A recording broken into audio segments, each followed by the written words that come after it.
Bonjour, bonjour à tout le monde. Nous allons commencer cette session, ce troisième jour de le teaching training. Aujourd'hui, nous sommes plus focalisés à voir des sujets qui sont part des masters de changement environnementaux et qu'ils sont part aussi de cette module que nous avons partagé toutes les universités du projet. Je vais expliquer un petit peu un des sujets, un des sujets que je suis un des professeurs de ce sujet. D'accord, je vais aller à partager l'écran. Et vous pouvez utiliser aussi comme c'est d'habitude, pour faire des questions, vous pouvez utiliser le chat et nous pouvons parler un peu après de la présentation de toutes les questions ouvertes. D'accord. J'allais présenter ce sujet. Il s'appelle, comme vous connaissez en français, il s'appelle de l'interaction entre les changements environnementaux et l'activité humaine. Ça, c'est un des sujets basiques du master. Ce sujet, je vais faire un peu de contexte, plus académique et aussi un peu de contexte plus connecté avec le fonctionnement de sujet, des choses qui sont peut-être n'est pas exactement académiques, mais aussi importantes pour entendre comme il marche ce sujet. Comme j'avais dit, il s'appelle Interaction entre le changement environnemental et l'activité humaine. Et nous sommes à ce moment à une session qui s'est partagée avec des parts. En part, c'est cette session. Un autre, c'est une session qui s'est focalisée avec un autre sujet qui s'appelle Interaction between environmental change and the natural environment, l'interaction entre les changements environnementaux et l'environnement naturel.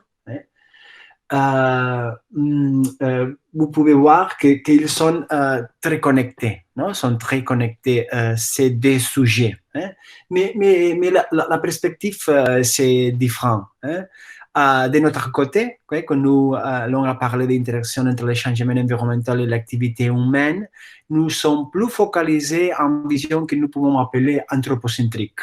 C'est une vision très typique de la géographie, que nous allons focaliser notre attention avec l'activité humaine, et comme cette activité humaine avoir un impact à le milieu ambiental.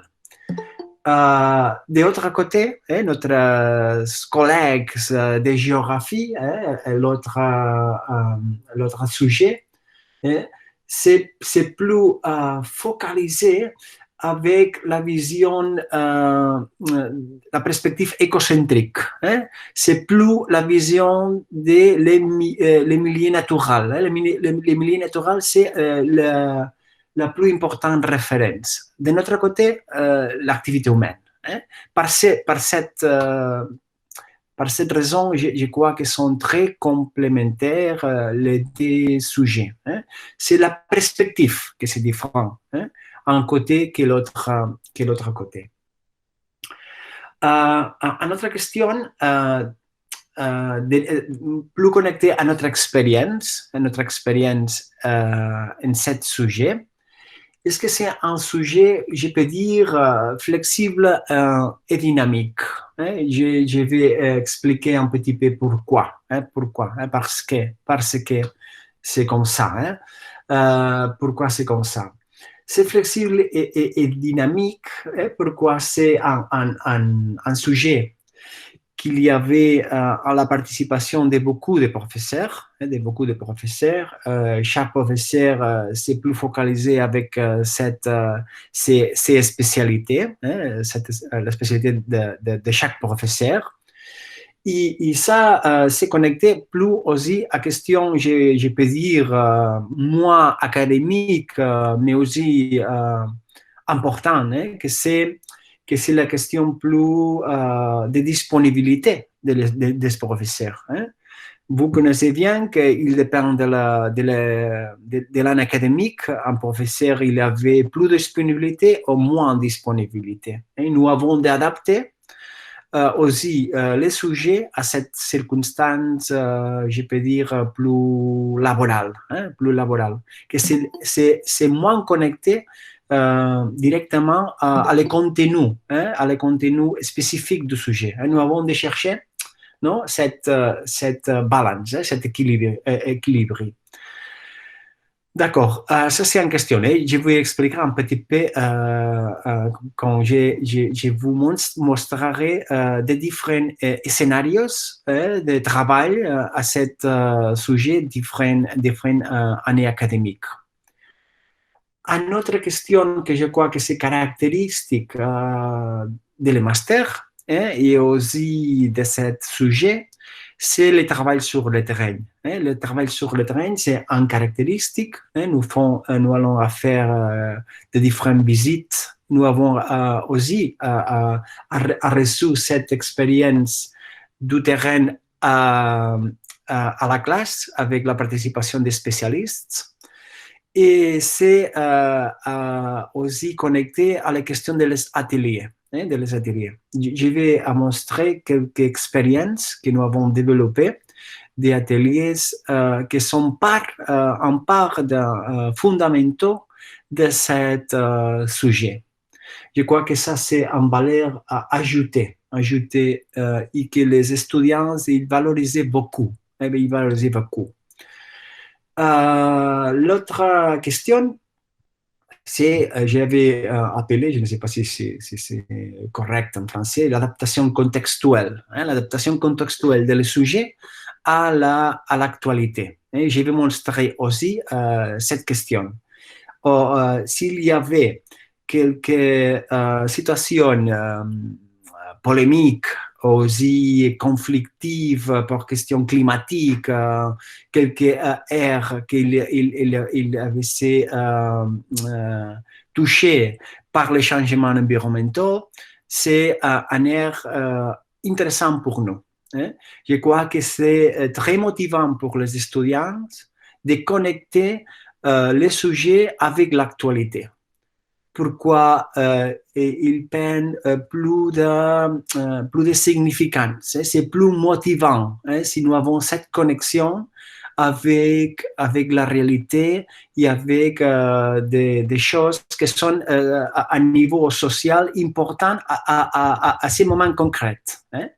Mais aussi, à la part théorique, je vous montrerai, nous allons avoir des références historiques. Vraiment, nous avons d'avoir aussi cette compétence, cette référence historique, cette auteur de référence, cette situation de référence, c'est aussi très important. Bon, je vais commencer à montrer un peu et connecter cette session avec les sessions de le premier jour de cette teaching training. La question de las compétences. Nous avons parlé les premiers jours que à la base de le design du sujet, de la structure du sujet, il y avait le concept de compétences. Le concept de compétences. Je vais vous aller montrer les compétences qui sont connectées avec ce sujet, cette course académique. Vous pouvez voir qu'il y avait un numéro et il y avait aussi un acronyme. Je ne sais pas si en français il marche ces paroles, acronyme. C'est compétences. Par exemple, le premier c'est compétence générale numéro 3. Cet sujet s'est connecté avec la compétence générale numéro 3, que c'est communiquer oralement et par écrit, utilisant les techniques qui rendent les discours plus efficaces. Et après, il y avait la compétence spécifique numéro 1. Toutes ces compétences, ils sont incorporées à la canvas du master. Et ces compétences peuvent changer aussi d'une année à une autre année. Il dépend aussi de les contenus et de les activités que nous avons planifiées pour cette course académique. Donc, cette année, il n'est pas possible d'avoir beaucoup de compétences différentes. Nous avons de sélectionner cette compétence plus connectée avec le contenu des sujets. Cette année, par exemple, cette course académique, pardon, il y avait une compétence générale et 3 compétences spécifiques. La compétence spécifique numéro 1, c'est appliquer le concept de complexité. La complexité, c'est une question très connectée avec les changements environnementaux. Cette synergie qu'il passe connecté avec les différentes l'évolution du changement environnemental. La complexité, pourquoi? Et pour qu'il y avait des phénomènes physiques et qu'il y avait un impact environnemental, mais aussi économique, mais aussi social, mais aussi culturel. C'est un complexe de synergies. Et le concept de complexité, c'est très important pour nous. C'est très important. Connecté avec ça, il y avait la compétence spécifique numéro 2, analyser et interpréter les processus de changement, les processus de changement environnementaux et les divers conflits environnementaux à l'aide de cadres conceptuels de diverses disciplines. Les questions des conflits, les conflits environnementaux, c'est aussi très central à ce sujet. Les conflits environnementaux, quand nous allons parler de changements environnementaux et société, quand il y avait un important impact du changement environnemental à la société, les résultats très communs, c'est les conflits. Il y avait un conflit environnemental. Un conflit environnemental. Et la compétence spécifique numéro 5, c'est travailler aussi à ce sujet, c'est hiérarchiser sur la base des concepts de quel. Les concepts de quel, de scale, de différents niveaux, de différents échelles, c'est un facteur fondamental aussi pour le sujet. C'est très connecté avec la vision de la géographie. Nous travaillons à l'échelle, nous présentons quelques dynamiques à l'échelle mondiale et après nous allons à l'échelle régionale, par exemple les Méditerranée, et nous pourrons aussi essayer qu'est-ce qu'il passe de cette problématique à l'échelle locale. Et nous allons à chercher l'information clé à chaque échelle. Quand nous travaillons à l'échelle globale, nous avons cette vision générale. Quand nous travaillons à l'échelle locale, l'avantage, c'est que nous pouvons déterminer très bien les différents acteurs qui sont connectés avec ces changements environnementaux ou les conflits connectés avec ces changements environnementaux. Donc, ça, c'est les compétences connectées avec cet sujet.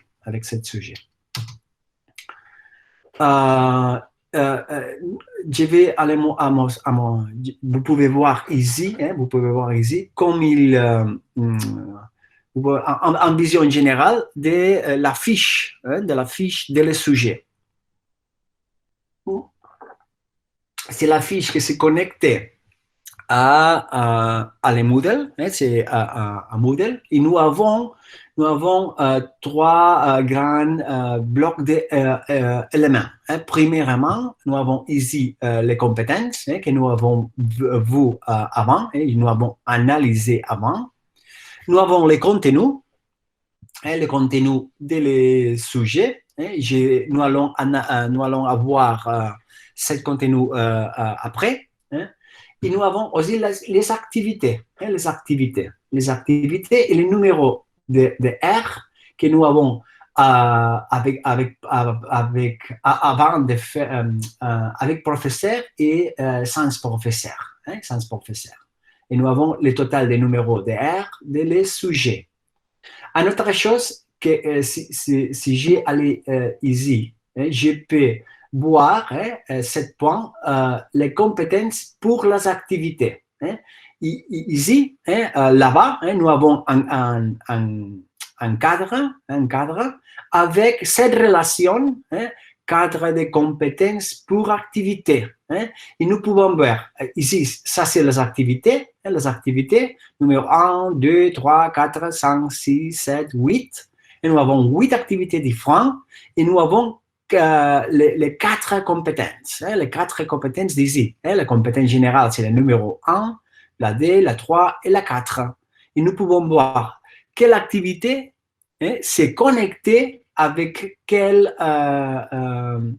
compétence.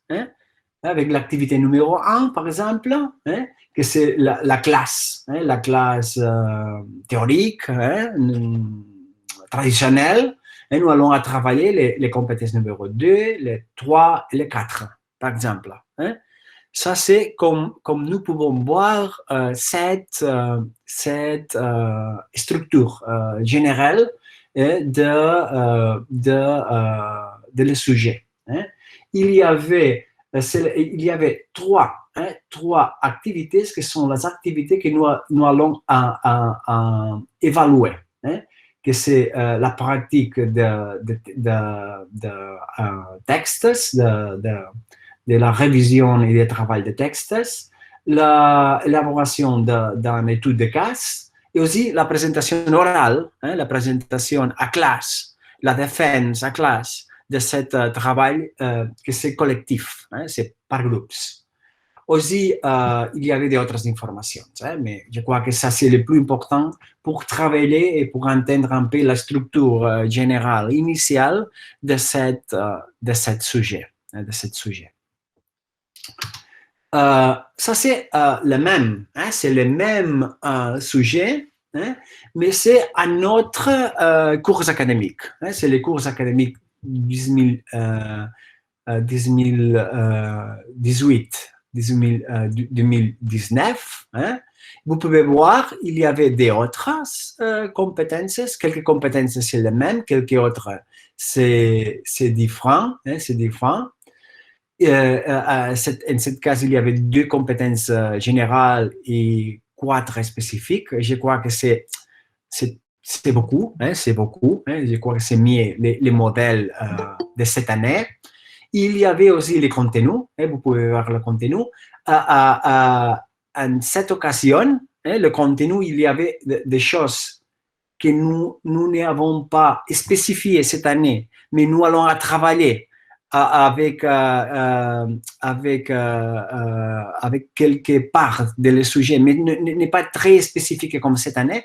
Pourquoi il y avait, par exemple, 2 professeurs qui sont les spécialistes, un avec la question de l'eau et l'autre avec la question de tourisme, que les 2018-19, ils sont connectés avec ce sujet, et cette année, ils ne sont pas connectés pourquoi il y avait d'autres responsabilités académiques, et nous avons d'adapter le sujet à la nouvelle réalité de nous avoir 7 professeurs et avoir d'autres professeurs. Et par exemple, la part de l'atelier cette année, c'est plus important et c'est plus relevant que l'année 2018-2019. Ça ne veut pas dire que les contenus ne sont pas faits, mais ne sont pas faits plus de détails du point de vue théorique. Du point de vue théorique. ils sont faits plus des un point de vue plus pratique avec un atelier. Hein. L'atelier, c'est il y avait plus de R cette année à l'atelier qu'il y avait l'année 2018-2019. Hein. Ça, c'est pour montrer vous cette question plus interne, hein, que je crois que ne s'est pas connecté directement avec les contenus que nous allons donner à les étudiants. C'est plus connecté avec la dynamique interne de le sujet. Mais je crois qu'à votre université, peut-être il y avait des circonstances similaires. Non, je ne sais pas, hein, une année, des professeurs quand avoir la responsabilité de ce sujet, mais les autres années sont 3 et l'autre, c'est seulement autrefois 2, mais c'est différent. Hein. Donc, je crois que c'est un sujet flexible, et que nous pouvons avoir cette possibilité d'adapter à la disponibilité aussi des professeurs. Et la question le travail sur le terrain et les ateliers, je crois que c'est l'élément central qui peut aider nous à adapter d'une forme flexible et positive pour les étudiants les contenus des sujets. D'accord. Hein? Ça c'est l'information de l'évaluation du étudiant. Hein? Vous pouvez voir, hein? Il y avait 3 aspects hein, qui sont évalués. Hein? C'est le travail des pratiques plus spécifiques de quelques parts de sujet, je vais l'expliquer après, et aussi ce travail plus important, hein, que c'est, ici vous pouvez voir, c'est l'évaluation du travail, c'est l'étude des cas, hein, et la présentation orale de cette étude des cas, hein, que c'est connecté normalement avec cet atelier et ce travail sur le terrain. Hein, sur le terrain. D'accord, ça c'est une vision plus générale hein, de le sujet. Hein. Nous allons avoir à ce moment comme il marche, chaque le contenu, hein, l'organisation plus interne, hein, en plus détail. Hein. D'accord. Comme j'avais dit, il y avait différents professeurs qui sont connectés avec ce sujet. Par exemple, cette année, nous sommes, je crois que nous sommes 5 professeurs hein, connectés avec ce sujet. Quelquefois, ils sont 7 professeurs, quelquefois. Et nous avons adapté le sujet. Mais un point que c'est aussi très important. Hein, c'est le première part du sujet, c'est focaliser avec des questions plus conceptuelles et théoriques. Pourquoi ça c'est important aussi? Notre expérience, nous avons des étudiants qu'ils ne viennent pas seulement d'une licence concrète. Ils viennent de différentes licences. Hein. Ils viennent de la sciences environnementales, ils viennent de la géographie, ils viennent de la biologie, ils viennent de... Quelquefois, ils sont plus connectés à la polytechnique, hein. Ils sont ingénieurs, ou ils sont quelquefois économistes, quelquefois ils sont connectés avec ils sont des lawyers. So, il y avait beaucoup de différences. Hein. Et la formation qu'il avait reçue et l'information qu'il avait sur la matière centrale du master, c'est très différent. Hein. Ça, c'est une question aussi de complexité.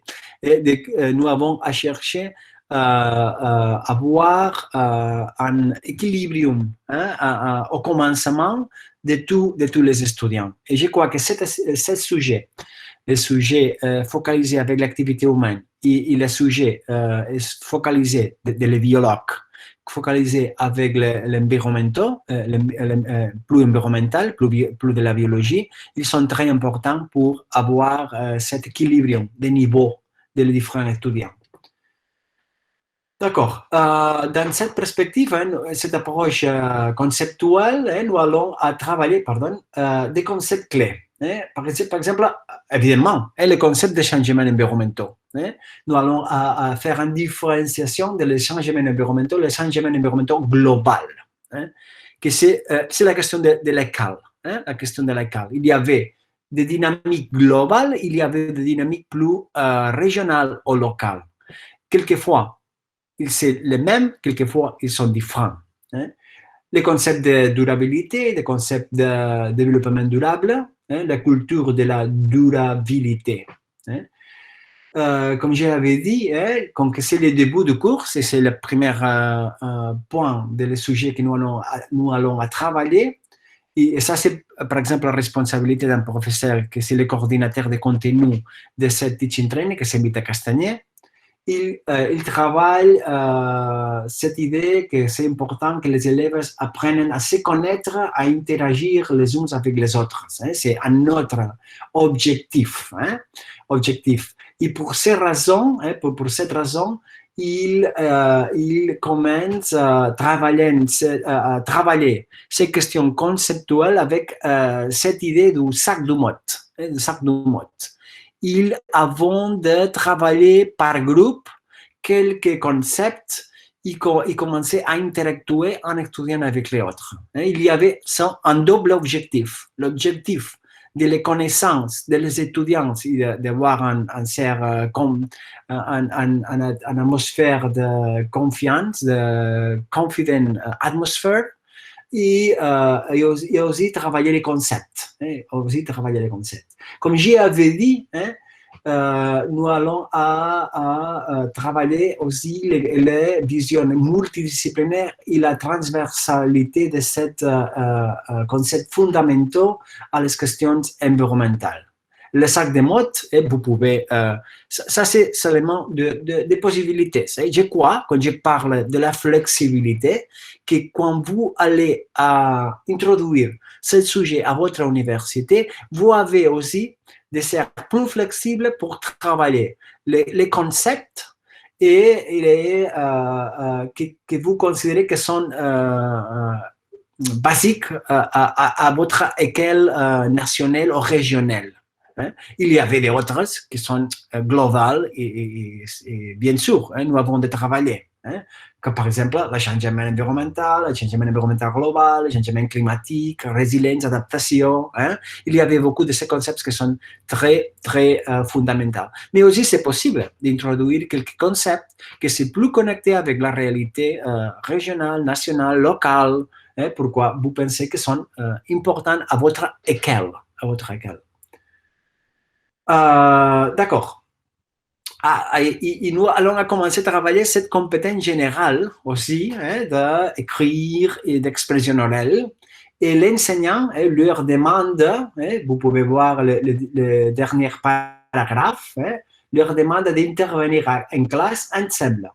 L'enseignant et des élèves essayant enfin de définir lui-même et réfléchir sur les différents concepts, avec l'aide d'un pont de pouvoir que vous pouvez préparer et accrocher dans les modèles pour continuer à discuter. Mais l'idée, c'est cette vision plus constructiviste, non? de faire une définition à niveau de groupe, après d'avoir parlé et avoir réfléchi sur les concepts. Et après, ouvrir un débat sur cette question. D'accord? Ça, c'est le premier point. C'est un point plus conceptuel, plus théorique. D'accord. Un autre point des contenus des sujets, ça c'est un point que je suis le responsable de ce point. ma participation dans le sujet, c'est connecté avec ces points, c'est l'activité humaine et les paysages, impact et adaptation. Et ici, il y a un concept qui pour les professeurs de géographie, c'est très important, hein, que c'est le concept de paysage. Hein, le concept de paysage. Le paysage comme le résultat final de cette interaction de la réalité environnementale et l'activité humaine. À certains moments historiques. Hein, à certains moments historiques. Pourquoi ça, les paysages, c'est très dynamique. Hein. Il changeait beaucoup, spécialement à ce moment, hein, que nous avons la capacité de changer très rapidement les paysages. Hein, et peut-être un changement développé pour l'activité humaine, ou peut-être nous allons avoir les prochaines décades,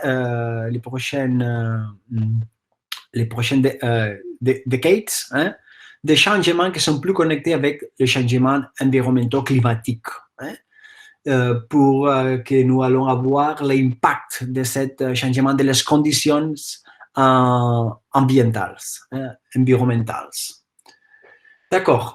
L'objectif de ces blocs, c'est se concentrer sur les principales dimensions, une des principales dimensions du changement global. Hein.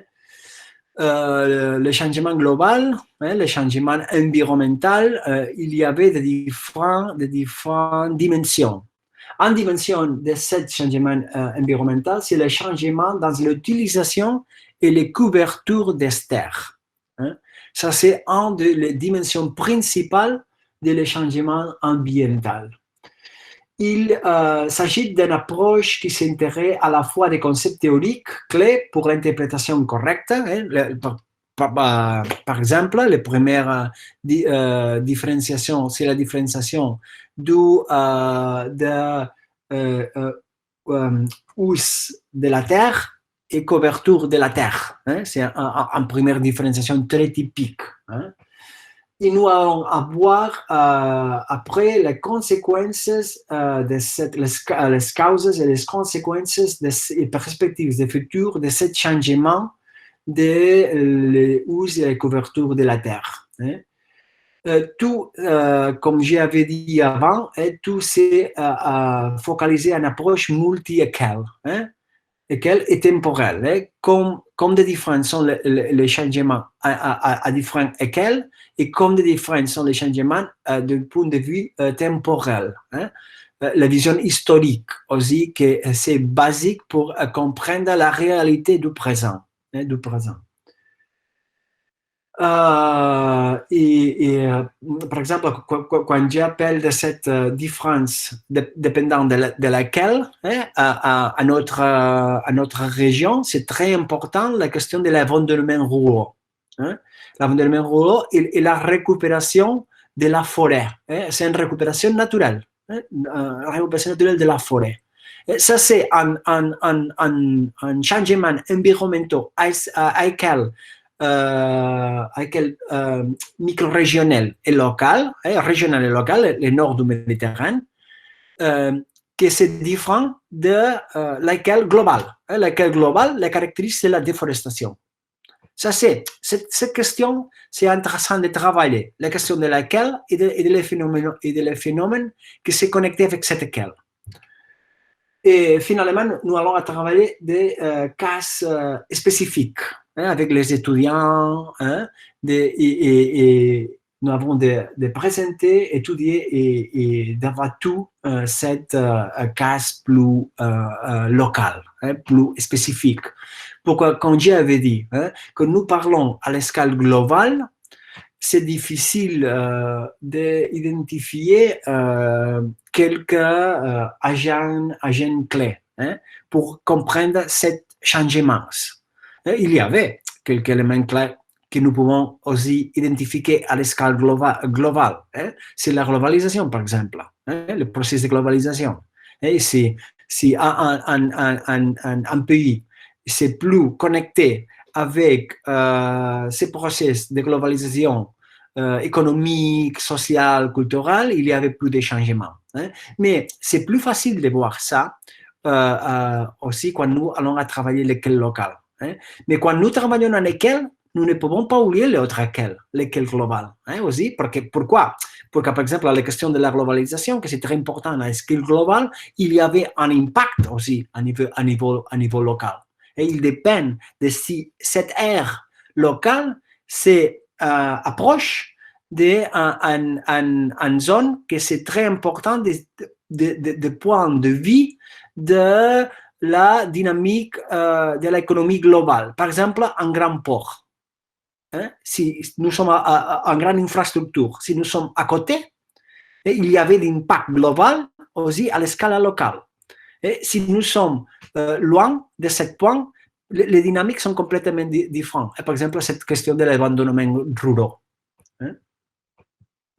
Bien, les contenus, ça c'est un peu l'objectif, les contenus que j'avais commenté en P à ce moment, c'est les changements d'affectation et de couverture des terres, hein, c'est le même, introduction, causes et conséquences.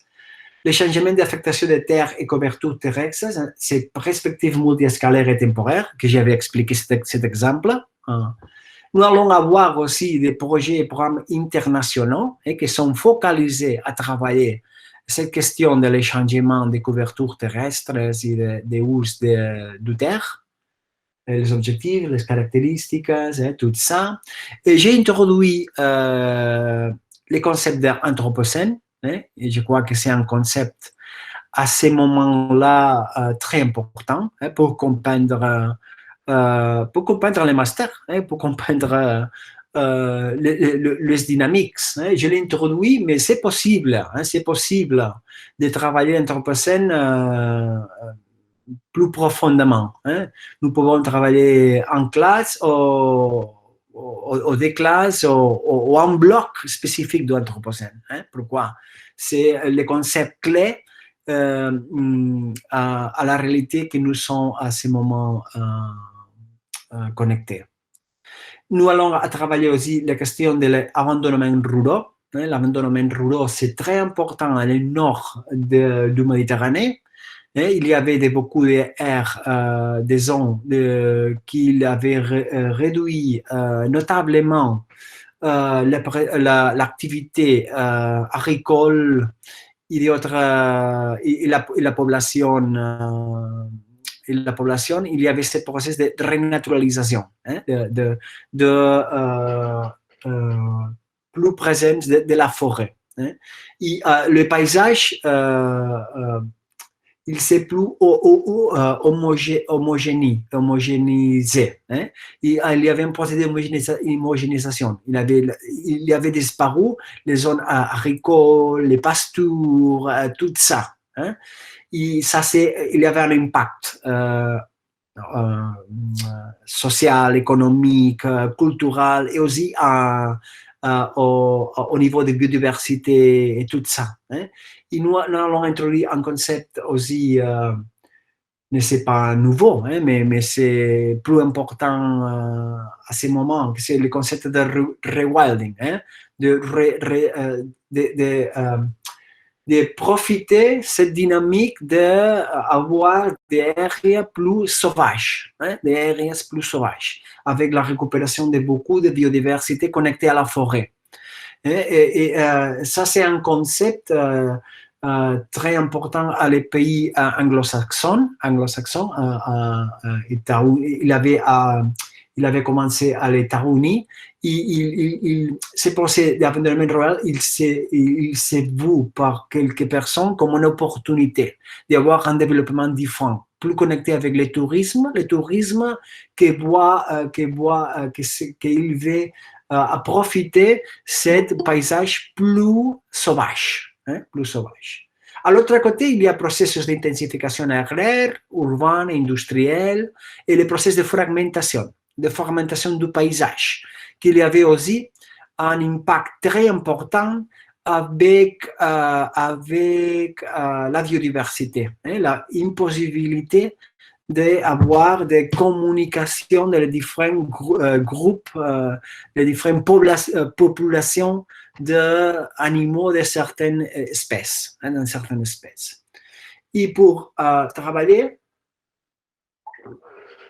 toutes ces questions, nous allons utiliser quelques concepts qui sont connectés avec un science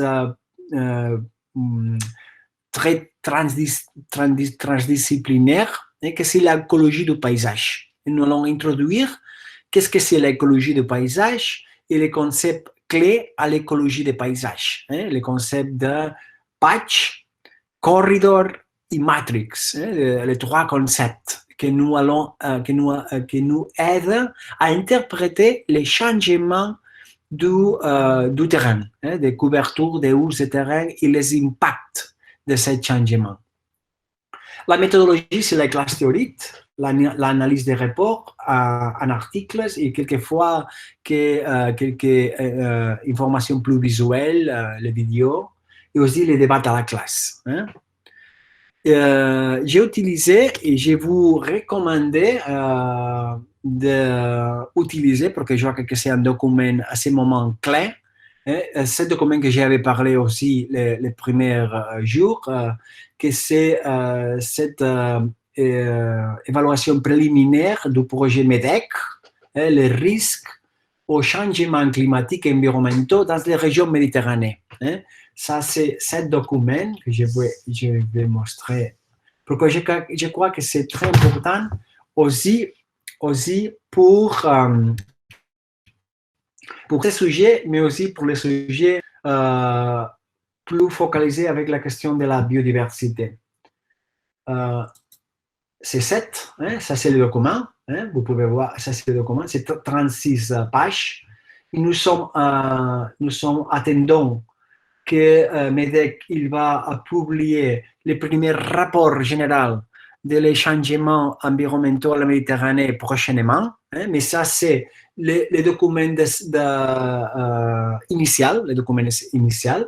Et nous pouvons voir l'information, ces changements climatiques dans la région méditerranéenne, les éléments clés, les impacts des changements climatiques et environnementaux et aléas associés, vers une interface science politique méditerranéenne, les questions plus sociales et l'impact aussi économique et tout ça. Ça, c'est le document. Il y avait aussi beaucoup de références.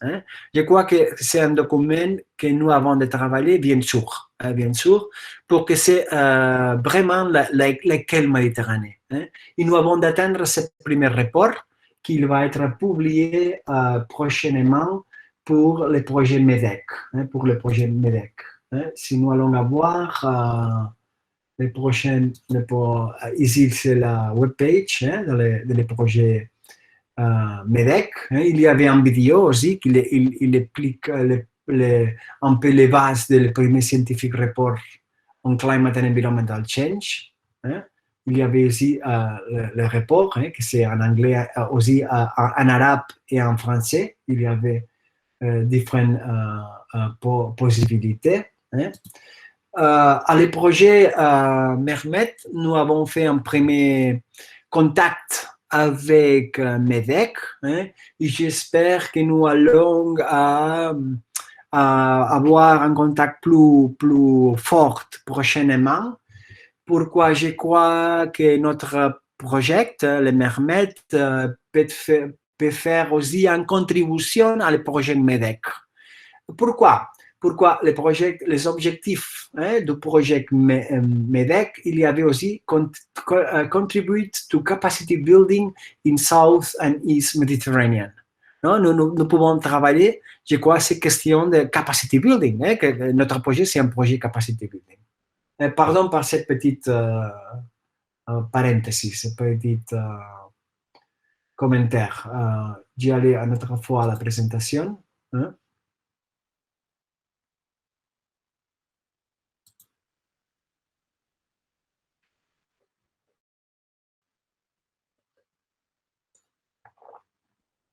D'accord. Donc, cette première évaluation préliminaire, il s'est basé avec un article publié le 2018. C'est cet article, Climate Change and Interconnected Risks to Sustainable Development in Mediterranean. Je répète, je crois que c'est très important ce document de travailler à ce sujet et en général au master, hein, pour faire une introduction générale. Hein. Il y avait d'autres documents, hein, il y avait d'autres références. En anglais, il y avait connecté avec question de l'activité humaine, les paysages et le natural environment in general. Il y avait cette publication d'un géographe anglais, André Gaudy, que c'est Human Impact on the Natural Environment. C'est l'édition numéro 8. Hein, il s'est publié cette année, le 2020. 2020. Un autre document des références pour moi, pour travailler lesquels global, il y avait de très bons graphes pour illustrer les présentations. C'est la situation du forêt du monde. Hein. C'est aussi un rapport publié cette année, hein, le 2020, hein, les nouveaux rapports. Hein. Je crois que c'est chaque 5 années qu'il y avait une publication d'évaluation de la situation de la forêt au monde. Hein. Nous pouvons voir un peu des comparaisons aussi à niveau régional. Hein. Mais quand nous allons parler des changements de couverture de la Terre, la forêt, c'est un facteur très important. J'avais cherché, de l'écologie de paysage, il y avait beaucoup de manuels. J'avais cherché un manuel en français, que c'est celle de Bourrel et Baudry, écologie de paysage, concepts, méthodes et applications. Et je crois qu'il nous aide beaucoup à interpréter,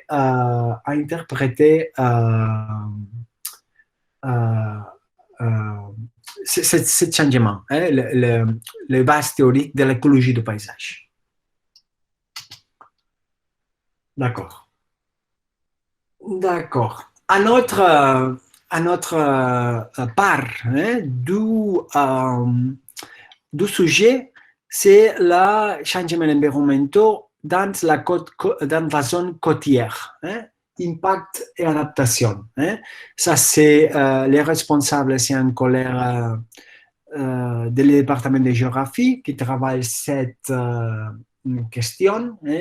Si nous allons parler à la région Méditerranée, c'est très important de travailler la côte. Hein. C'est fondamental. Hein, fondamental. Les objectifs du bloc, c'est identifier les facteurs, les processus, les agents, les dynamiques des changements qui agissaient sur les côtes. Hein. Discriminer les principaux impacts subis par le système socio-écologique côtier et analyser et discuter des stratégies adaptatives envisagées dans les normes juridiques et dans les recommandations internationales relatives à la gestion du littoral. Hein. Vous pouvez voir hein, que notre concept clé, c'est l'adaptation. Hein. Nous allons répéter beaucoup de fois ces concepts. Hein. Continue principal, principaux problèmes liés au changement environnemental sur le littoral, le recul du littoral et ses effets sur les plages et leurs fonctions, la protectrice, naturelle et récréative. Et l'impact d'une urbanisation côtière extensive sur le système côtier. Hein, et les stratégies adaptatives, disposition de la loi sur la côte, ça c'est plus à niveau espagnol, hein, un peu la disposition légale. Hein, et je crois que chaque université, nous avons d'adapter à la réalité de chaque pays. Hein, de chaque pays. Et après, la politique européenne de gestion intégrée des zones côtières. Hein. Vous allez voir que les différents contenus et les différentes parts des sujets, la question de la politique européenne, c'est très important. Hein. Ça, c'est normal. Hein. Nous sommes part de l'Union européenne. L'influence de l'Union européenne à niveau de régulation des questions environnementales, c'est très important. Je crois que la référence aussi de votre côté à quelques politiques européennes peut être intéressante. Pourquoi? Pourquoi je pense qu'à niveau de organisation et de vision, de stratégies pour nous adapter et réduire les impacts de notre activité à niveau environnemental, l'Europe, c'est une référence. C'est une référence au plan théorique. Au plan pratique, quelquefois aussi, mais plus au plan théorique. Nous, quelquefois, la théorie ne c'est pas à côté de la pratique. Mais je crois que la vision, c'est bon. C'est bon. Bien, la principale pratique, dans cette bloc, il y avait une pratique spécifique. Il y avait l'analyse de la transformation du littoral en commune côtière. Et en discussion sur l'application des réglementations et recommandations sur la gestion côtière. Il travaille en petite part de la côte et ces questions de la réglementation et de la recommandation, pour voir aussi les limitations du cadre légal, de la réalité légale. La méthodologie pédagogique utilisée, c'est présentation du professeur appuyée par la projection des présentations PowerPoint, suivi des débats participatifs des étudiants sur les questions soulevées tout au long de la présentation. Les points que j'avais présentés avant, c'est les mêmes. J'ai fait exactement les mêmes. Et il y avait aussi ici une apportation de notre collègue Josep Pinto, que c'est des bibliographies de référence qui peut être partagée et que c'est en français. Ça, c'est des suggestions de notre collègue. Ça, c'est la typique image, non, de transformation du paysage à la côte catalane, c'est la Costa Brava, et nous pouvons voir cette transformation du paysage, évidemment, c'est un élément de changement environnemental très important, avec beaucoup d'impacts et changements de fonctions de tout ce territoire. C'est la Bailly de Palamos. Ici, le commencement du processus touristique massif, c'est précisément les ans 50 et spécialement les ans 60, le passé du siècle 20. D'accord. Un autre point de le sujet, c'est connecté avec la souveraineté alimentaire, non? La capacité d'assurer l'alimentation à la population. C'est changement environnemental et souveraineté alimentaire. Ça, les responsables, c'est un autre professeur du département de géographie, Isabelle Salamagne. Il travaille aussi la question de laquelle, vous pouvez voir, la première session s'est focalisée avec les changements globaux, les changements environnementaux et les modèles agricoles mondiaux, les acteurs dynamiques à échelle globale. Il y avait d'expositions, un document que c'est partagé avec les étudiants et des débats sociaux sur l'avenir du secteur agricole mondial. La session numéro 2, c'est très important, nous ne sommes plus à l'échelle européenne. Ici, un bref historique de la PAC, la politique agraire commune. C'est une des politiques plus importantes à niveau européen. La politique agraire commune, et qui à ce moment, c'est aussi un fort point de débat à niveau européen pour que nous avons approuver les nouveaux budgets, et un part très important des budgets, il va à la politique agricole commune. Il y avait des articles scientifiques qu'il certifie que cette politique agricole commune n'y avait pas aidé à arrêter la réduction de la biodiversité à niveau européen. Hein? So, ça, c'est une de ces questions que nous avons de travailler la complexité. Pourquoi? Pourquoi la question de la politique agraire, il y avait beaucoup d'intérêts différents. Non? L'intérêt de la personne qui travaille l'agriculture, hein, et qui avait besoin d'avoir un niveau de vie digne, hein, et aussi la question de le rôle de chaque pays à la définition du budget à niveau européen, et aussi la question de la conservation de la biodiversité. Hein. Donc, il y avait tout un débat ouvert. Non? Tout un débat ouvert. La session numéro 3, si vous voyez, nous allons changer une autre fois la perspective. Ici, le rôle de la connaissance agricole alimentaire traditionnelle dans l'adaptation du changement climatique. Ça, c'est un autre point que c'est sur la table à ce moment. Hein. Peut-être nous avons aussi de voir comme traditionnellement, nous avons utilisé des systèmes qui peuvent aider à ce moment-là à assurer cette souveraineté alimentaire et aussi de faciliter cette adaptation au changement climatique. Et finalement, à ces blocs, il y avait un travail de course, hein, choisi, il y avait un débat, hein, nous avons il travaille l'intensification technologique avec une vocation de maintenir le système agricole et alimentaire mondial et les méthodes agricoles à des vocations locales, hein, qui cherchent à valoriser les systèmes agroécologiques locaux et assurer la souveraineté alimentaire.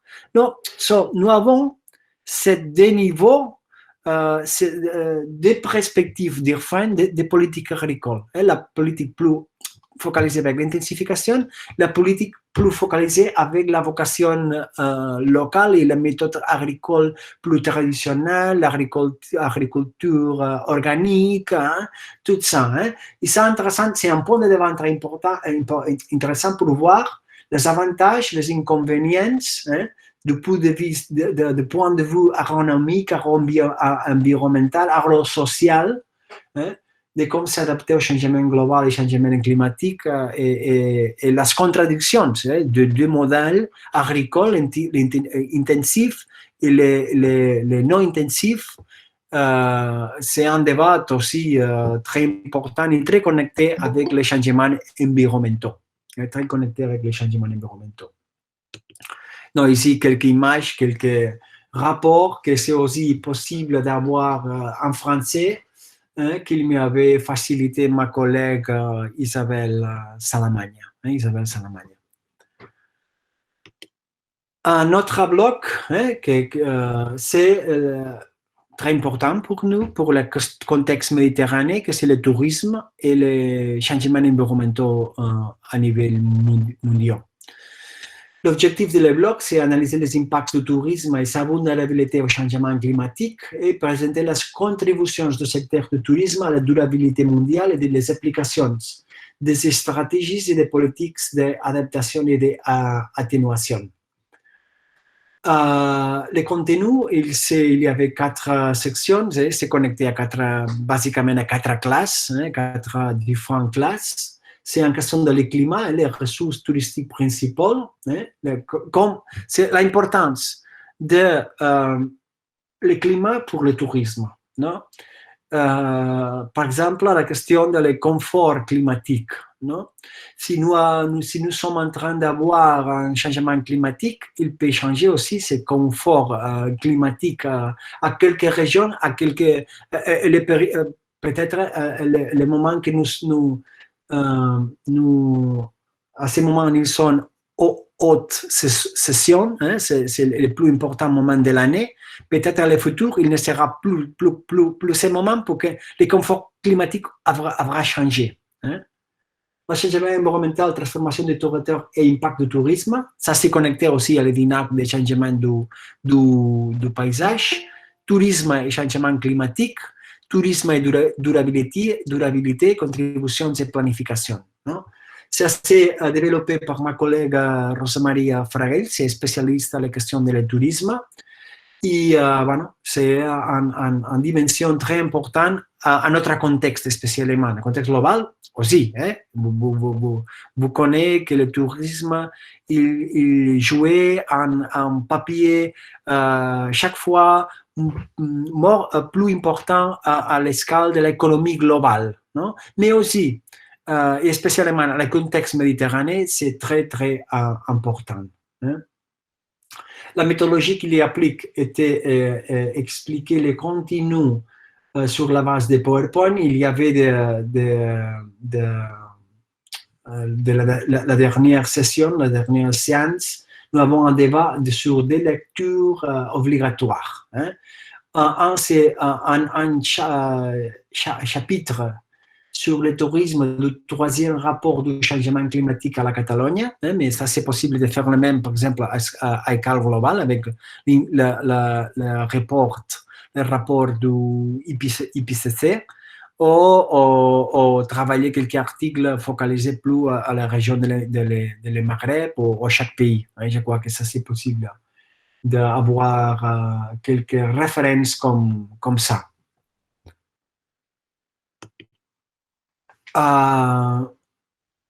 L'autre point, c'est la question de l'eau. La question de l'eau. La question de l'eau, il s'est travaillé pour notre collègue Anna Rivas. Anna Rivas. Les objectifs de ce point, c'est connaître l'impact du changement climatique sur la disponibilité d'eau et les secteurs économiques qui sont dépendants de l'eau. Tous les secteurs économiques, mais quelques-uns moins qu'un autre. Identifier les meilleures stratégies et mesures pour adapter au déclin des ressources d'eau, déclin de la quantité et aussi de la qualité. Connaître la législation plus importante. Ici, une autre fois, la réglementation européenne, c'est très important, la directive cadre sur l'eau de l'Union européenne, et aussi la réglementation dérivée au niveau espagnol et catalan. Le contenu principal s'est focalisé à l'eau et sa gestion dans un contexte de changement environnemental, les impacts du changement environnemental sur la disponibilité d'eau, les secteurs économiques indépendants, et stratégies de mesures d'adaptation au déclin des ressources d'eau, à la législation pertinente. Ici, une autre fois, la directive cadre sur l'eau. Et en étude de cas. Je crois que les études de cas sont très importantes pour comprendre mieux toute cette implication. La principale pratique, il n'y avait pas une pratique spécifique sur l'étudiant, il se travaille cette question dans l'atelier. Je vais montrer après cette question de l'atelier qui nous, la question de l'eau, c'est travaillée à l'atelier. La méthodologie, c'est la projection des documentaires, des débats, c'est un cours aussi participatif. Une chose que nous allons insister beaucoup, c'est la participation des étudiants. Et nous avons cette demande, vous pouvez me rappeler quelques moments, si vous avez quelques questions ouvertes, vous pouvez faire quelques commentaires, tout ça. Et il y avait la présentation de la classe, et il y avait aussi une bibliographie qui m'avait apporté ma collègue, que c'est l'information de International Panel of Climate Change, que c'est possible d'avoir l'information en français aussi, en relation avec l'eau, et la directive marque de l'eau, qui travaille le conjoint c'est une vision plus intégrale du voisin, et pour moi c'est très important. Et aussi, il y avait un livre que c'est possible aussi d'avoir en copie en français, Changement climatique et cycle de l'eau, impact, adaptation de législation et avance scientifique. Vous avez ici le lien. D'accord. Ça, c'est bueno, l'idée de la directive européenne de l'eau. OK. Finalement, au niveau plus théorique, il y avait un bloc qui s'est focalisé avec la question des métabolismes sociaux. Cette classe s'est développée par un économiste, historien de l'économie, c'est l'histoire économique. Les objectifs, c'est méthodologies de mesure et de compréhension des changements socio-écologiques au cours du siècle XVIII à le présent. Nous présentons des présentations et discussions des interprétations les plus pertinentes sur la croissance économique, la consommation de l'énergie, les systèmes naturels à long terme. Le contenu principal, c'est de présenter les économies classiques et durabilité, les concepts de métabolisme social en tant que mise à jour socio-écologique du système reproducteur classique, le métabolisme social en approche de la transformation socio-écologique de l'agriculture du 18 siècle à le 20e siècle. Il y avait le travail pratique s'est focalisé avec des travaux avec des articles et la discussion de ces articles et quelques problèmes techniques, des travail d'indicateurs, quels indicateurs, pourquoi, quelles mesures et méthodologies théoriques, problèmes et avantages de différentes approches des conflits socio-écologiques. Les méthodes pédagogiques, ça c'est intéressant, c'est les méthodes inverses que nous avons travaillé aussi à le teaching training. C'est la préparation par les étudiants des matériels pour la présentation et discussion en classe. Non, c'est pas le professeur qui prépare les matériels, le professeur il donne des indications et le matériel c'est préparé pour les étudiants et c'est discuté à classe. Ici, il y avait un exemple de matériel de support. Vous pouvez voir aussi la bibliographie que nous avons suggéré notre collègue connecté à métabolisme social. Ça, c'est une image d'une présentation de notre collègue avec des références à quelques économistes qui sont en référents internationaux, Joseph Stiglitz ou Robert Solow. C'est un peu en vision de la classe. D'accord. Ça, c'est la part plus théorique. J'avais dit beaucoup de fois que nous avons d'adapter les sujets à la disponibilité aussi des professeurs. Et que nous avons des caractéristiques de ces sujets, c'est le travail sur le terrain et connecter avec ça les ateliers. Nous avons développé différents typologies d'ateliers. Et je vous allais montrer quelques typologies d'ateliers que nous avons changé aussi dépendant de la réalité de chaque année. Et cette connexion des sujets avec la dynamique actuelle, nous allons focaliser les ateliers aussi avec quelques circonstances que c'est important à un moment concret. Atelier numéro 1, un exemple. J'allais montrer 3 typologies d'ateliers que nous avons développées ces dernières années, ces derniers cours académiques. Le premier, c'est une étude de cas. L'objectif, c'est la préparation d'un bref rapport accès à cette case sur un espace que c'est les bâches terres. Les bâches terres, c'est le part bas de la rivière plus important à la province de Gironde, que c'est le flux Terre, la rivière qui s'appelle Terre, hein, et la paroi, quand il arrive à la mer, c'est un air très complexe. Hein. Il y avait de l'agriculture, de la forêt, du tourisme, beaucoup d'infrastructures. C'est un air très bon pour travailler. Et aussi très touché par les changements environnementaux à niveau de la ligne côtière, l'impact le temporal maritime, la ligne côtière, non? Ça c'est intéressant. Hein? Les étudiants, ils avaient préparé un rapport, ils travaillent en groupe, hein, un rapport qu'il avait différents contenus minimum. Hein. Le contenu principal du rapport, le contenu principal du rapport sont présentation, objectifs, méthodologie, sources d'information et structure de travail, les fondements théoriques et conceptuels. Nous avons de travailler aussi en ligne avec un rapport technique, mais aussi très bien fondamenté de point de vue académique.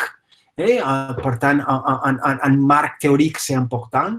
L'analyse du changement dans l'utilisation des terres et l'occupation des sols, hein, c'est la part des changements que j'avais commenté. Hein. Par exemple, les périodes des années 50 à l'actualité, hein, l'impact du tourisme, et nous pouvons voir avec cette cartographie du changement du terrain, hein, de l'use des terres et de l'occupation des sols, des couvertures des sols, à analyser et proposer quelles sont les forces motrices du changement, questions démographiques, économiques, sociales, politiques, physiques, l'identification des agents, des acteurs impliqués dans l'évolution et le changement. Qui sont les acteurs? C'est acteurs plus à niveau local, plus à niveau régional, l'administration publique, les secteurs privés, la municipalité, la décision de la municipalité, l'analyse des impacts des changements. Et le point très important à ce moment, parce que c'est le futur, nous allons analyser, mais nous allons proposer directrice d'atténuation ou d'adaptation. Discussion des résultats, conclusions, réflexions et stratégies possibles qui se connectent avec ces lignes d'adaptation. Sources de commentaires et les annexes, si c'est nécessaire. L'analyse doit être réalisée dans une perspective interscalaire, laquelle est l'interaction entre les sujets abordés tout au long du cours. La dynamique de travail, chaque espace à l'étude avait un tuteur, et les groupes sont un groupe de 2 personnes. Chaque groupe choisit un espace pour étudier, de 3 personnes, il dépend du numéro d'étudiants. Le groupe devra faire minimum 3 tutories. Le premier pour préciser le schéma à travailler, le second pour évaluer si les données nécessaires à la réalisation du rapport on est trouvé, si sont trouvées ces données nécessaires, et le troisième pour apprécier les premiers résultats obtenus. Et qu'est-ce que nous allons donner? Nous allons donner des différentes possibilités pour travailler. Les 37, 1, 2, 3, et l'étudiant peut choisir quel 37 il veut travailler. Il sera fondamental et essentiel que chaque rapport soit accompagné de cartographie, scan conceptuel, graphique, photographie. Les rapports doivent avoir un longueur maximum de 20 pages. Un rapport, mais un rapport que nous avons de ces synthétiques. Nous avons d'aller à la question clé. Nous ne pouvons pas faire un rapport de 200 pages. Il va être très résumé, comme un article scientifique, quelquefois, un rapport synthétique pour l'administration. Et l'évaluation, c'est une évaluation après de la présentation écrite et orale pour 3 enseignants impliqués dans la matière. Ça, c'est un exemple d'atelier, un atelier connecté avec ce sujet. Il y avait d'autres ateliers que nous avons développés dernièrement, que c'est intéressant pourquoi nous allons à connecter les sujets aussi avec les acteurs du territoire et les problématiques du territoire. Nous allons à travailler plus les conflits territoriaux d'une forme plus participative. Et je crois que c'est très motivant aussi par les étudiants. Hein? Exemple de l'atelier numéro 2, paysage et identité territoriale dans un contexte de changement environnemental global. L'objectif du travail, c'est les conflits territoriaux spécifiques, leur origine, les révolutions, les différents agents qui y sont intervenus seront analysés, toujours dans cette perspective multi-école que j'avais répété beaucoup de fois. Dans les mesures du possible, les directives de détonation et d'adaptation au changement environnemental, avec un accent particulier sur le changement climatique, qu'il aurait peut-être promu et qui pourrait être promu dans la zone géographique choisie seront identifiés. Source d'inspiration d'information, il y avait une approximation première fois théorique, hein. Par exemple, c'est fait par notre collègue Joanne Nouret, hein, c'est le caractère théorique et méthodologique. Il y avait un séminaire, hein, des paysages sauvés ou pas sauvés, hein, ça c'est le nom de séminaire. Un séminaire ouvert. Ne c'est pas seulement les étudiants, hein, c'est ouvert. Et c'est ouvert à la société civile et aussi à les mobilisations de défense du territoire dans la région de Gironde. Il y avait une interaction directe des étudiants avec les agents du territoire et une visite de terrain, hein, des expériences discutées sur le séminaire mentionnés au point précédent sont travaillées aussi sur le terrain avec la participation aussi de cet agent du territoire. Hein, n'est pas seulement les professeurs, hein, aussi les mouvements de défense du territoire ou des techniques municipales, hein, qui sont impliquées avec ces problématiques du changement. Ce travail, il faut plus focaliser à la Costa Brava. Pourquoi les dernières années, il y avait un deuxième éclate immobilière à certains points du Costa Brava. Hein. Il a aidé à travailler ces questions de conflit avec les agents. Ça, c'est plus réel. Pourquoi vous n'avez pas seulement la vision académique, hein, vous avez aussi la controverse et les différents intérêts des différents agents impliqués à cette problématique. Et je crois que c'est un atelier très intéressant de développer. Hein. C'est le même travail en groupe avec le support d'un professeur tuteur. Hein, hein. La session s'est consacrée à la présentation orale. Hein. C'est le même, hein, et les résultats et l'évaluation, normalement, c'est une évaluation formale de contenu et aussi de la présentation développée pour les étudiants. Hein? Ici, vous pouvez voir une image, hein, de cette séminaire, hein, de cette séminaire ouverte. Hein? Aussi, l'information, les posters, hein, qu'il fait pour disséminer cet atelier workshop. Hein? En cette occasion, hein, c'est intéressant c'est intéressant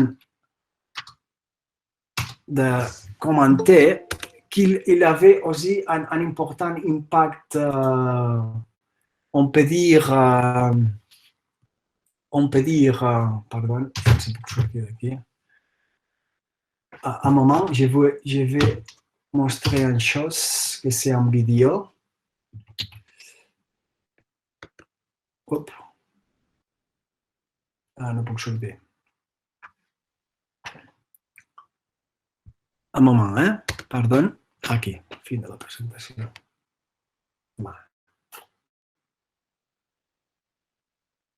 Un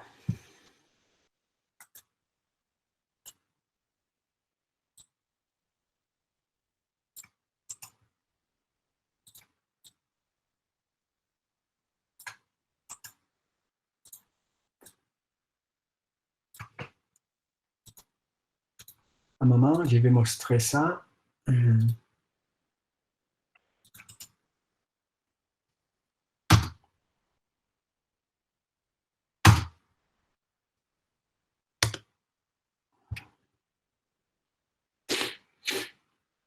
Ça, c'est un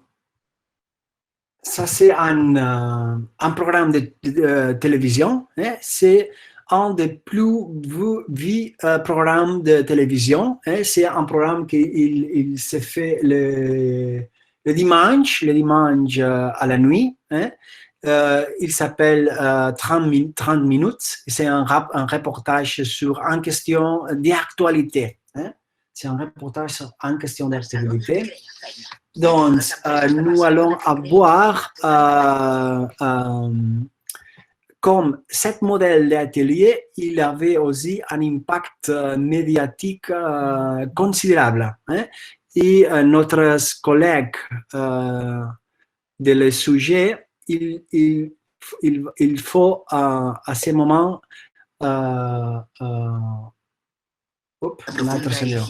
il faut à ce moment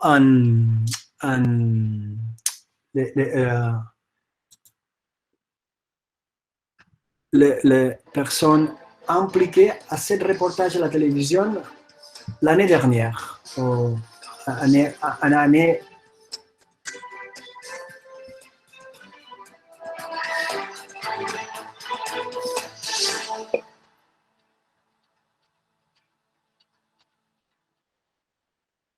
Bona nit. La Costa Brava, probablement un dels paisatges més característics i estimats de Catalunya, activa davant la llau de Totxo. Joan Noguer, Sergi, il va faire la prochaine présentation. Et ça, c'est l'autobus avec notre étudiants qui vont faire le travail sur le terrain avec le professeur. Et l'atelier avait cet impact médiatique, non? Cet impact médiatique. Et vous pouvez voir ici, non? Ça c'est l'atelier, non? Ça c'est l'atelier avec la participation de notre étudiants. Notre étudiants, et ils travaillent après cette question avec à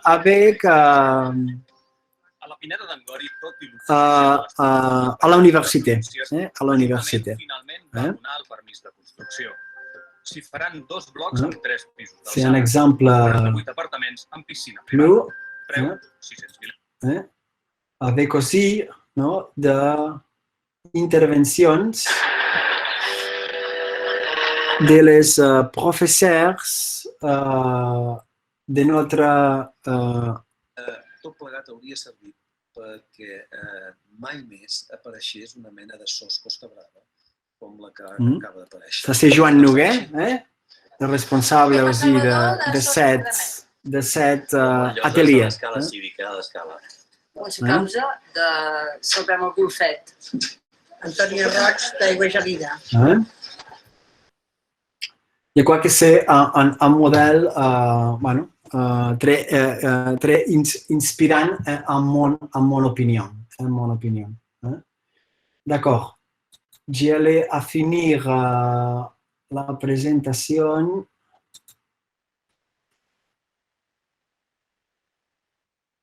Avec la dernière. D'accord. La dernière. C'est l'atelier numéro 3. Peut-être il peut s'expliquer aussi par notre collègue Sergi Nous, qu'il va faire la prochaine présentation le teaching training, c'est l'atelier de cette année. C'est métabolisme régional et conflits environnementaux. C'est connecté aussi avec le point de la théorie que vous avez vu vous avant, les métabolismes sociaux, le métabolisme plus régional et les conflits environnementaux. Nous avons focalisé notre attention et c'est très motivant pour les étudiants à les conflits territoriaux qui sont connectés directement avec les changements environnementaux. L'objectif, c'est initier les élèves au métabolisme socio-écologique régional et les impacts connectés avec ça. Contenu principal, utile des méthodes d'évaluation environnementale du métabolisme social, rapports de durabilité, les concepts d'empreinte écologique, apprendre à chercher des sources d'informations pour la recherche et analyse des données et des indicateurs environnementaux au territoire. Connaître les mouvements de défense et de justice, les concepts de justice environnementaux, la base théorique, la perspective internationale, les cas à niveau de Gironde, chez les comtes et les comarques, counties, le cadre juridique et les procédures administratives aussi.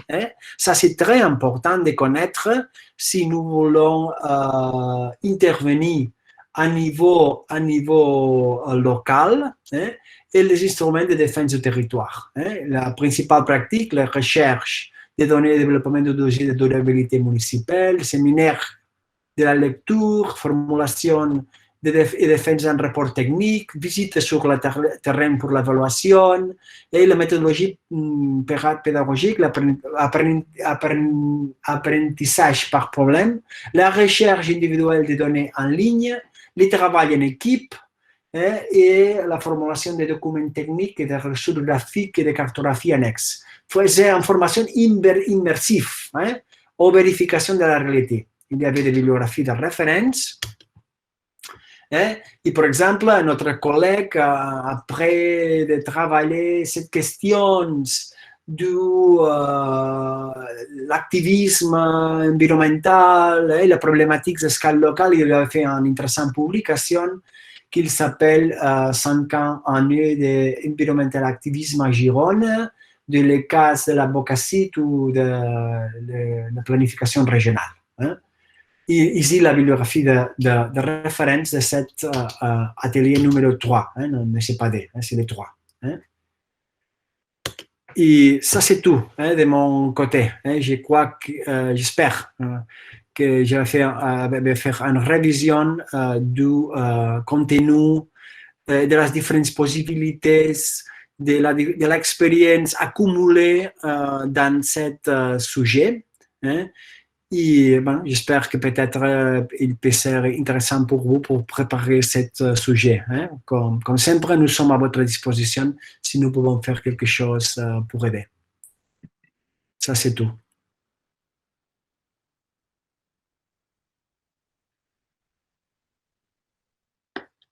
Merci.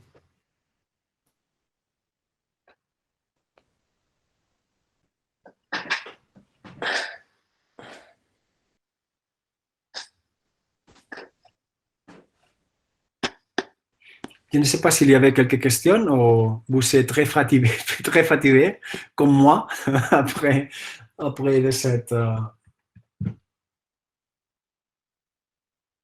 présentation.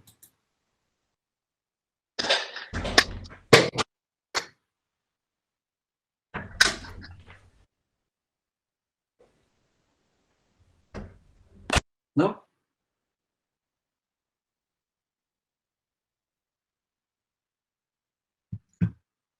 Donc, ça, c'est tout de mon côté.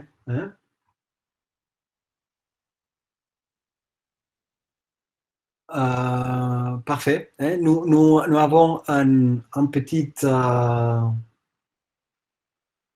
break à ce moment. Et nous allons recommencer la session à 11h15. 11h15. Nous allons recommencer la prochaine session que c'est avec le Compulsory Module Workshop, Compulsory Module Master Degree Final Thesis and Project. Finalement, la personne qui va présenter cette prochaine session, il va être il ne va être pas Mita Castagnet, il va être Serginus, Serginus que vous avez vu à la vidéo que j'avais partagée avec vous. Excuse me, Joseph. Do you hear me? Pardon? Excuse me, do you hear me, Joseph? Yeah. I have written a question just asking why you don't include the human activities in urban areas, for example, as a case study. Okay. It was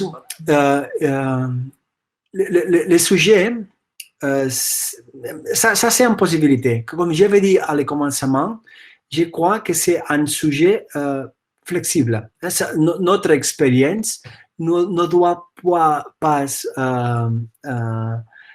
modifier, ne doit pas changer votre perspective. Je crois que c'est possible de travailler la question urbaine.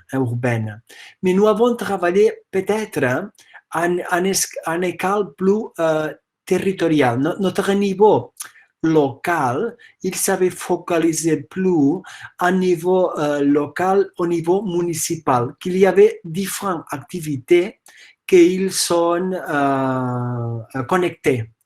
Ça, c'est le niveau de travail que nous avons développé.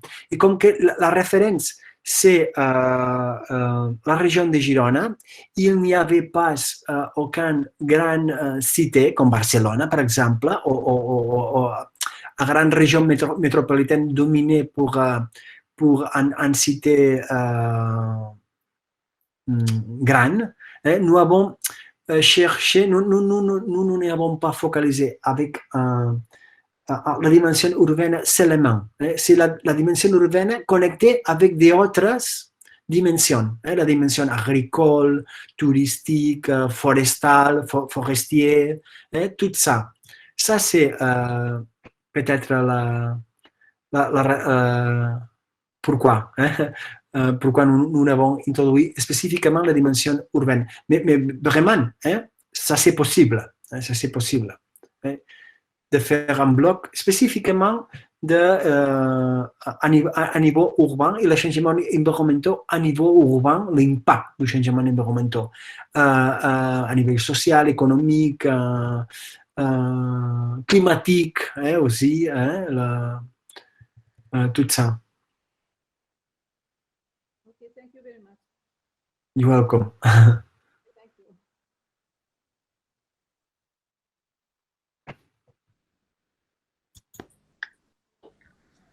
Joseph? Oui. Hola, Bill. Ouais, c'est calme. L'idée du métabolisme social me paraît très intéressante. Je ne sais pas si vous pouvez fournir plus de détails sur comment vous faites au niveau méthodologique pour étudier ce métabolisme social. Ouf. C'est difficile pour moi. Pourquoi? Ne sais pas mon spécialité. Comme j'avais dit, le responsable, c'est un historien, une personne qui travaille histoire économique. Il avait publié différents articles pour comprendre comme les changements sociaux à niveau social, il avait un impact, et c'est la motivation qui explique les changements à niveau territorial. S'il y avait, par exemple, une réduction très importante de l'activité ou de la population qui travaille à l'agriculture, ça, pourquoi il passe ça et les effets de ça à niveau territorial. Et il travaille plus avec des indicateurs pour mesurer ces changements. avec indicateurs sociaux et économiques. Mais je ne connais pas les détails, je suis désolé, mais je ne suis pas le responsable et je ne connais pas les détails. Pardon.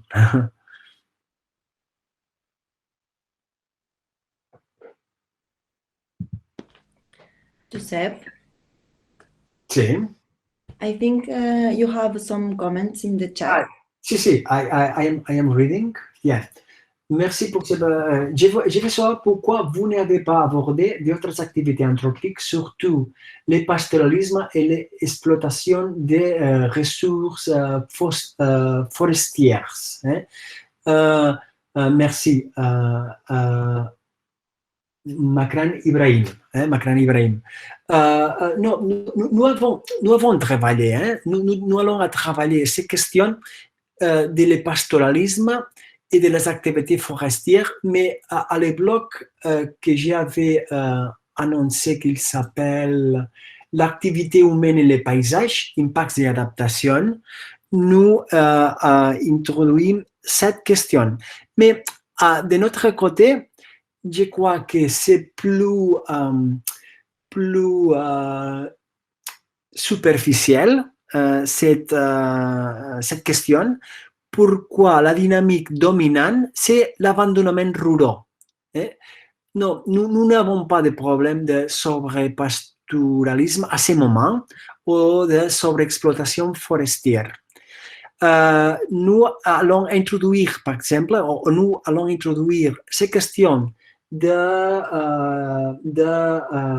le pastoralisme comme une mesure d'adaptation au changement climatique. À ce moment, le pastoralisme s'est considéré une mesure pour réduire la biomasse à niveau forestier et réduire les risques connectés avec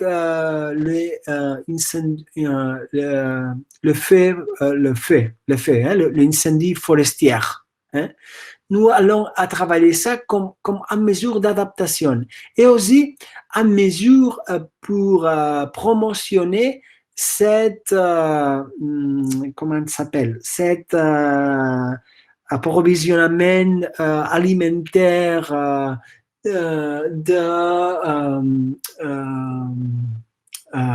alimentaire des animaux pour manger à niveau local, comme un point, un contrepoint vers cette intensification agraire. Ça, c'est de ce point de vue, nous allons travailler la question du pastoralisme, mais plus comme un système d'adaptation que nous avons de promotionner. Pourquoi les problèmes à notre côté, à ce côté de la Méditerranée, c'est l'abandonnement rural. C'est l'abandonnement rural. Il y avait chaque année moins animaux qu'il fait de le pastoralisme. Et il y avait une augmentation très importante de l'activité agraire intensive, avec d'autres problèmes. Par exemple, la contamination de eau souterraine. Ça, c'est, j'espère avoir répondu. Merci. Je connais qu'au côté sud du Méditerranée, et ça c'est important, l'adaptation de le sujet. La question de pastoralisme et l'exploitation pastorale intensive, c'est une question très importante.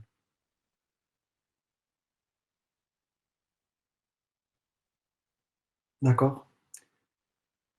S'il n'y avait rien de plus, nous allons à finir, nous allons à faire cette break in our country, the paysage general is still wild. Shall we consider it as a solution to preserve and take them as examples for adaptation reference?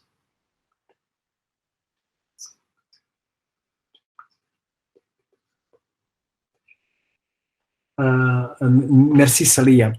Bueno, je ne connais pas en détail, je ne connais pas la réalité de l'Algérie. De notre côté, la transformation du paysage, c'est très, très, très, très important. Et quand vous dites que c'est wild, c'est encore wild, bueno, peut-être c'est comme ça, mais je crois que c'est aussi pourquoi c'est méditerranéen, non? C'est aussi très impacté pour l'activité humaine. Mais il y avait quelques aires, peut-être, qui maintenaient ces caractéristiques plus sauvages, plus sauvages. Mais normalement, je ne sais pas, je répète, je ne connais la réalité algérienne, mais normalement, dans le contexte méditerranéen, le paysage, c'est très, très modifié. Très modifié. Il y a des parties qui sont encore dans l'état naturel, et donc Oui. on peut peut-être les prendre comme source d'inspiration pour les adaptations des zones. Oui. Oui, oui, oui, oui, oui. Oui, oui, oui. Ça, si, si. Les villes sont très, très impactées par l'impact de l'homme. Oui, oui, oui, ça c'est vrai, c'est vrai. Il y avait ici un nouveau concept, non? Que c'est ce concept de natural based solutions, non? Les solutions basées avec la nature. Hein? C'est un concept très très connecté aussi avec les changements environnementaux et les processus d'adaptation. Cette solutions basées avec la nature. Et l'inspiration de la nature, je ne sais pas, pour améliorer la qualité de l'eau avec la promotion des zones humides, par exemple. Et ça, c'est vrai. Ça, c'est vrai. Ça, c'est vrai. Non, parce que tout à l'heure, vous avez parlé de rewilding. Oui. Donc, c'était en quelque sorte l'idée qui a suscité la question. Okay. D'accord. La question de le rewilding, c'est un concept très, très intéressant. Si vous pouvez chercher quelques informations, je crois que c'est peut-être intéressant pour vous aussi d'approfondir avec cette question de le rewilding. Le concept de rewilding, par exemple, c'est connecté avec la question du pastoralisme. Non? Si nous avons un processus d'abandonnement rural, il n'y avait pas de pastoralisme domestique. Le rewilding, il veut récupérer quelques espèces sauvages qu'il fait les papiers du pastoralisme domestique. Mais ne c'est pas plus une espèce domestique, c'est une espèce sauvage. Et par exemple, la réintroduction à l'Espagne, à différents points de l'Espagne, de les bisons. Les bisons il vient de la Polonie. Il avait réintroduit des bisons qu'il sait l'animal sauvage qu'il fait le papier de la vache. Et aussi la récupération de quelques vaches sauvages ou chevaux sauvages. Il jouait avec cet animal sauvage. Et pour récupérer des dynamiques naturelles. L'idée, c'est de récupérer la fonctionnalité écologique, n'est pas basée avec des animaux domestiques, basée avec des animaux sauvages. Et ça, c'est en même temps un élément d'attraction touristique. C'est un différent modèle de dynamisation rural. Bonjour. Oui, bonjour. Est-ce que je peux intervenir? Oui, oui, bien sûr. Giuseppe, sorry. Pardon? Sorry that I interrupt you. Have another session, no? Maybe. No. And Oui? we cannot hear the sound. I don't know what is the problem. My interventions. When somebody asks you something, we cannot hear.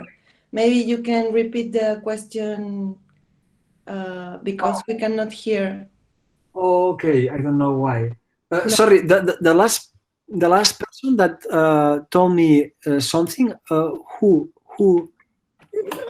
Who was that asked me something just now? Sorry. Please. Sorry. Alors, pardon, vous pouvez écrire votre question à le chat, s'il vous plaît. Il semble qu'il y avait quelques problèmes quelques personnes ne peuvent pas écouter. Je ne sais pas pourquoi. Hein? Pardon pour ça. Il n'y a pas de problème.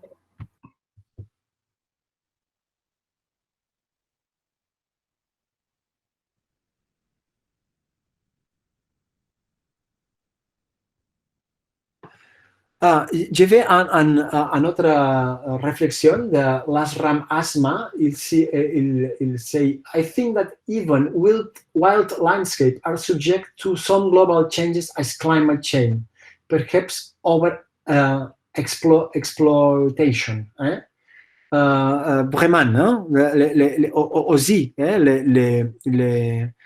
Les paysages sauvages, hein? C'est affecté hein, pour le changement climatique. Oui. Ça, c'est un problème aussi pour voir comme une marge quelques interventions de ce processus de récupérer cette vision plus sauvage. Hein. Il y avait une autre question. La personne qui avait intervenu, pardon, vous pouvez écrire à le chat pour que tout le monde puisse avoir votre question, puisse lire votre question, s'il vous plaît.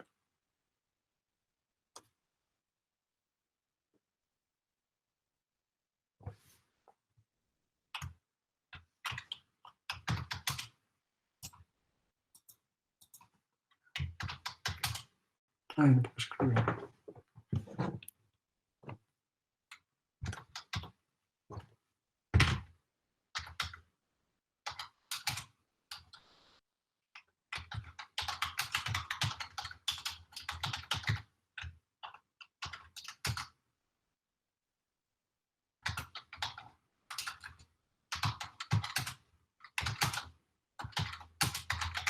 Ah, mira.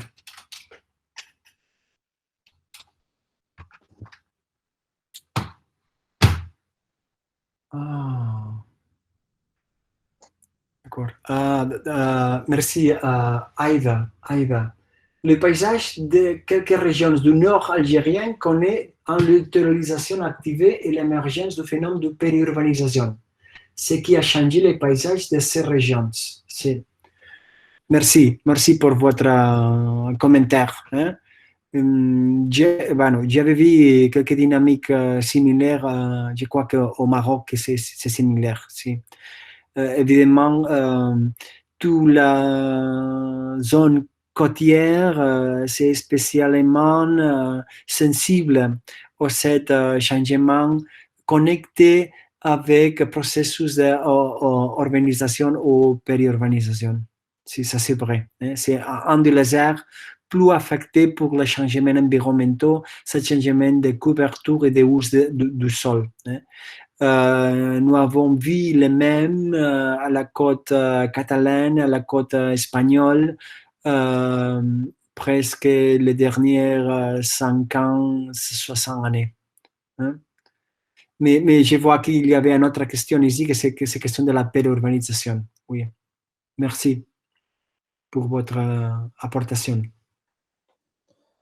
Joseph, une autre question, et je ne sais pas si vous pouvez m'entendre tous. Martha? Je t'écoutais, oui. Yeah, now is no problem with the sound. I think it was... Very good, thank you. Joseph, c'est à propos de la question des changements environnementaux et des activités humaines. Il y a une question très importante et vitale pour moi, pour les gestionnaires, soi-disant, de l'espace. C'est la question de la perception de ces changements. Parce qu'il y a une réalité, c'est qu'il y a des changements, et il y a une autre réalité, c'est que comment ces changements sont perçus par les autochtones, par la population, non? Oui. Et à partir de là, de la perception, il va y avoir des comportements qui vont changer indépendamment de la réalité des changements. Donc, oui. C'est une question vitale qu'on doit traiter, nous, comme scientifiques, et enseigner à nos étudiants de master d'aborder. Voilà. Oui. Oui, oui, oui, oui. C'est très important, Adil, cette question. Hein.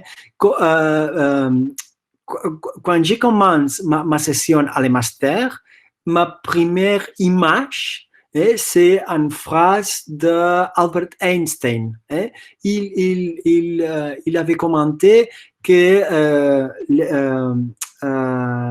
les dates, non, les dates sont les dates, non, sont les informations objectives sont les informations objectives, mais la réalité, c'est la perception. So, la personne, l'actuation de la personne, c'est connecté avec sa perception. Et ça, c'est vrai. Nous avons travaillé un peu cette question aussi à niveau de recherche, par exemple, et nous avons vu que, par exemple, le secteur touristique, quelque part dans le secteur touristique, se content avec les changements climatiques. Pourquoi ils pensent qu'il va avoir une touristic season longer. Mais il n'y avait pas d'attention à les problèmes, par exemple, de disponibilité d'eau, et toute cette question dérivée de ce changement climatique, ou le changement du paysage, pourquoi c'est plus sèche, le risque de l'incendie forestaux, tout ça. Ça, c'est très important. Vraiment, merci, Adil, pourquoi c'est la première question que j'ai introduite les étudiants. La différence entre la réalité objective et l'information objective et la perception. Pourquoi notre réalité, c'est les choses que nous percevons, c'est connecté avec la perception. Voilà, exactement, parce qu'il y a une grande faille entre l'information scientifique et comment elle est perçue par la société généralement, quoi. Donc, oui. Vous avez vu qu'au niveau de plusieurs études au Maroc, en dehors du Maroc certainement, et je suis sûr qu'au niveau de la Tunisie et de l'Algérie, il doit y avoir des résultats pareils. La population perçoit les problèmes environnementaux comme l'érosion, comme les inondations, comme la dégradation du couvert végétal, mais elle l'aperçoit d'une manière très différente par rapport à ce qu'on la comprend, nous, les scientifiques. Donc, oui. Il y a un niveau de communication, de transmission de l'information qu'on doit gérer et qu'on doit améliorer pour qu'on obtienne vraiment des résultats sur terrain qui soient à l'image de notre espérance. Voilà. Je crois que ce modèle d'atelier avec la participation des agents de territoire, c'est un bon système aussi pour faire une contribution de notre côté à améliorer, de connecter mieux cette question de la perception de l'information objective, de la date objective et la perception de la population. D'être plus en contact à niveau académique avec les administrations et aussi la population en général.